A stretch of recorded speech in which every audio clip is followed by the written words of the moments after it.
ચૂંટણી પંચમાં અમે 13 તારીખે 3 અલગ અલગ ઉમેદવાર પર વાંધા અરજી ઉઠાવી હતી. એક છે વંદનાબેન ઘોઘારી, બીજા છે પરેશભાઈ સાકરિયા અને ત્રીજા છે ઈશ્વરભાઈ નારોલા. શું ફરિયાદ કરી? વંદનાબેનના એફિડેવિટમાં એવું જાણવા મળ્યું હતું કે એને એક પણ સંતાન નથી. ખરેખર એને 3 સંતાન છે. એના અમારી પાસે એના જન્મ તારીખના દાખલા સહિતના પુરાવા છે.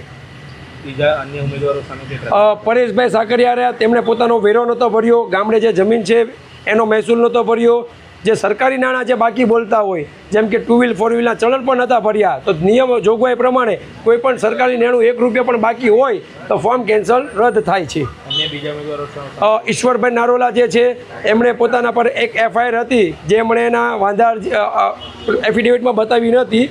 અમારા સાથી ઉમેદવારે એની વાંધા અરજી ઉપાડી હતી અને એના પર FIR હતી. એટલું ગંભીર કેવા પ્રકારે? કારણ કે અન્ય કોઈ પાર્ટીના જે કેન્ડિડેટો નાનકડી ભૂલમાં તેઓના ફોર્મ રદ થાય છે.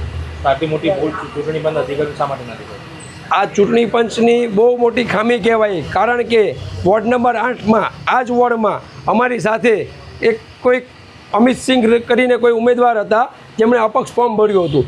તેમને 3 સંતાન હતા. તો ચૂંટણી પંચ દ્વારા એમને 3 સંતાન હોવાના નાતે એમનું ફોર્મ કેન્સલ કર્યું હતું.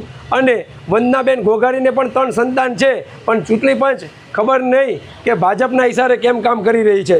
જો અમિતસિંહનું ફોર્મ કેન્સલ થાય, રદ થાય, તો વંદનાબેન ઘોઘારીનું પણ ફોર્મ રદ થવું જોઈએ અને નિયમ પ્રમાણે તમામના રદ થવા જોઈએ. જેમને 3 સંતાન હોય ફોર્મ જ ના ભરી શકે.